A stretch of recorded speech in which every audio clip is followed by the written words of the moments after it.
Okay, folks, it's your buddy Mike Messier with your viewers, I hope subscribers still requested live experience rant. Johnny Z, who's very upset with me that I'm going to these AEW shows.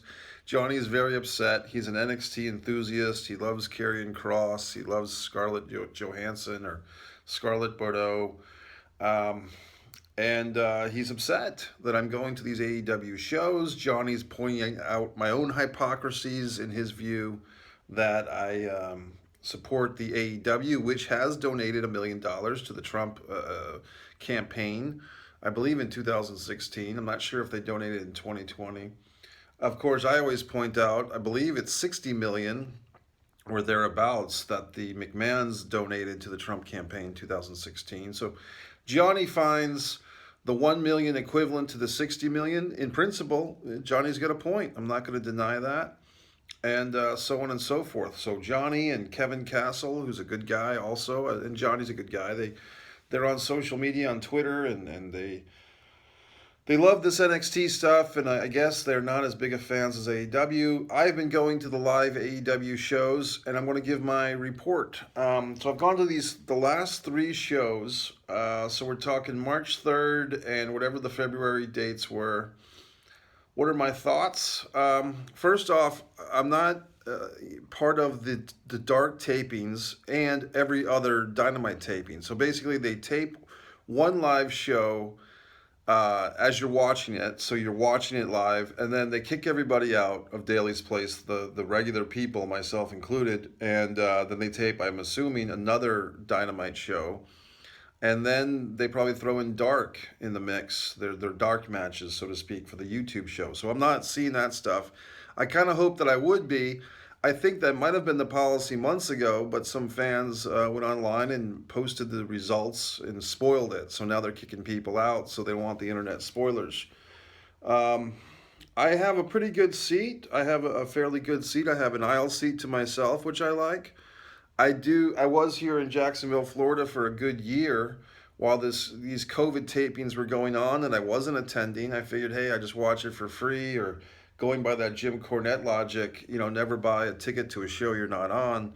So I just wasn't going and just watching it, and I felt like I was kind of, how do I put it? Denying myself the experience. Look, I'm not going to live in Jacksonville forever. I'm not going to be alive forever. So at the end of the day, do I want to say I denied myself a couple of live wrestling events? Or do I want to say I experienced it? So I guess I chose the experience. How do I justify, to go back to Johnny Z's point, how do I justify the cons or the father con donating $1 million to Trump? I don't. I really don't, Johnny. So I don't. And I think about this dynamic, and you can say, well, if you buy a Snoop Dogg album, and Snoop Dogg works with both AEW and WWE, and they contribute money to Trump. Does that make you guilty by association? We can go on and on. We really could. I guess for me, the fact that Trump is in the WWE Hall of Fame, they basically endorsed him. Linda works for Trump or with Trump, however you want to put it. The favors go so deep back and forth at what irks me. And if it's more of a principle thing, Johnny, that you're referring to, that any association botches the whole thing, you make a good point. So it really is, what level of comfort do you have? What level of extremism do you have? Hey, make a good point, buddy. But going back to the live experience, the biggest issue I guess I've had, first off, it's kind of nice to be in a venue where there's so many fucking empty seats. I'll be honest with you. The good thing about this, I'm laughing because I'm laughing at myself. The fact that I can sit and have like all these empty seats around me and be comfortable. Not that there's rows and rows of empty seats, but I'm not cushioned in with someone. I'm not squeezed next to someone. I feel good about that. I like having that air around me. I do like the Daly's Place setup. I like the openness of it. The air is circulating. It's fresh air. There is a roof, so if it rains on us, we don't get rained on. But the sides are open. I kind of dig the venue. I've had a few issues, and it's really not anybody's fault. It's just circumstance. I've had some issues getting in there through security because I'm a type of guy that I have to take a lot of vitamins and nutrients, try to keep in good health.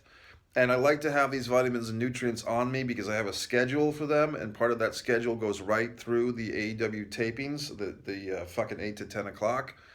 And I want to bring my vitamins in, and how many pockets is a guy supposed to have? And so then I go through this whole routine where I'm trying to bring a bag in there and a backpack with my vitamins, my supplements, my vitamins and stuff, and they don't want to do that. They don't want me to bring it in. So the security and I have kind of reached our limits with each other, because at one point they told me if I had a plastic bag, I could bring a plastic bag or a see-through bag, as they described it.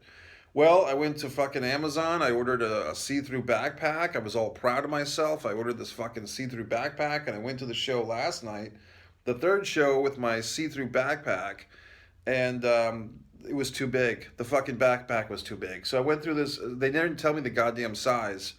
So it's not the people's fault. The security there people are very nice, actually. It's just that I'm a high maintenance individual, I guess, because most people just come in with their fucking pockets and their wallet and that's it. I want to bring my shit. I have a fucking book, like a journal book that I write my fucking things down, what's going on in my mind, my events, and I'm trying to do that, and I'm trying to organize myself at all times. And that just doesn't really fucking fly with this setup right now. So once again, they're nice people at the Jacksonville Daly's place. I'm just a fucking pain in the ass. I don't mean to be. It's just the way that it's been going.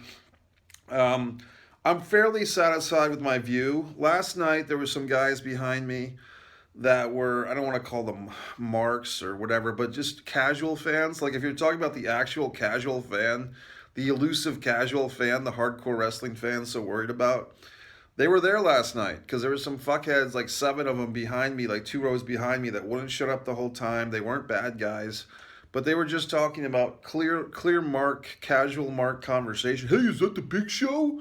You know, just dumb things. They didn't know who most of the wrestlers were.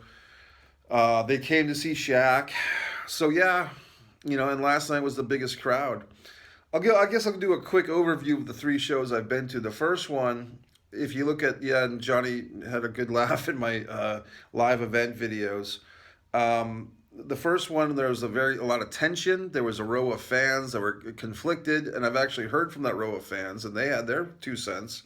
They said that they weren't the bullies, that the one guy from Chicago was the bully. The Chicago AEW fan feuding with, like, I guess, the locals, and everybody got kicked out or left on their own accord, however you want to put it.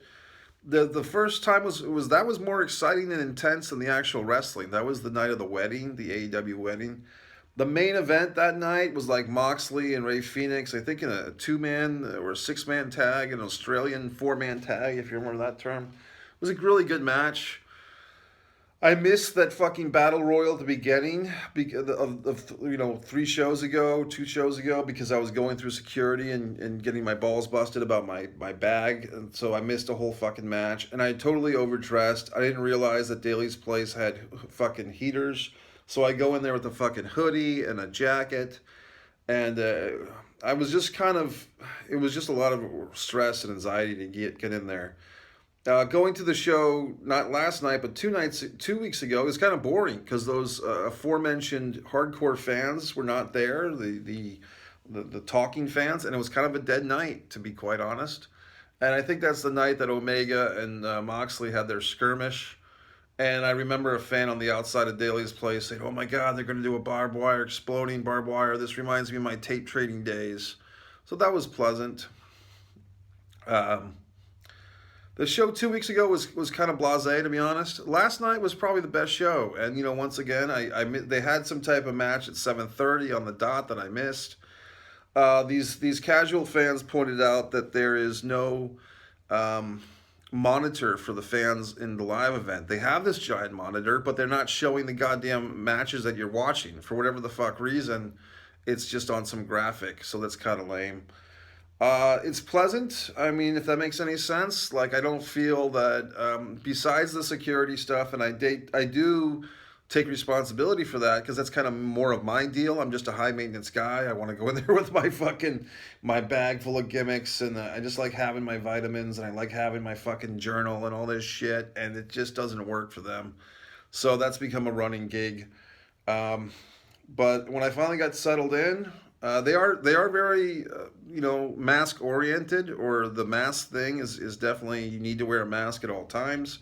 You see people kind of catching breaths of air or having a sip of a soda, but the security walks around and they monitor this shit, so they're not playing around too much. Once again, one of the casual guys behind me got a little reprimanded, did not get kicked out, but got us 2 warnings.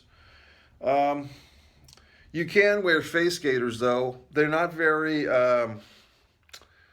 uptight or strict about what type of mask you have to wear. So I was, at some point I was wearing a neck gaiter, which is a lot easier to breathe. Of course, it's the neck gaiters are not very effective apparently. So I typically try to wear K95 masks, but those are a pain in the ass to wear the whole time, which is probably why I won't be going to this pay-per-view on Sunday, because I just don't want to wear a fucking mask or a neck gaiter for 4 hours or whatever the fuck it's going to be. And I don't know if this exploding barbed wire match is going to be in Daly's place or on the football field or wherever the fuck it's going to be. I don't know if I could tolerate the whole thing. I'll give you guys a little inside scoop since you're here at the 11-minute mark.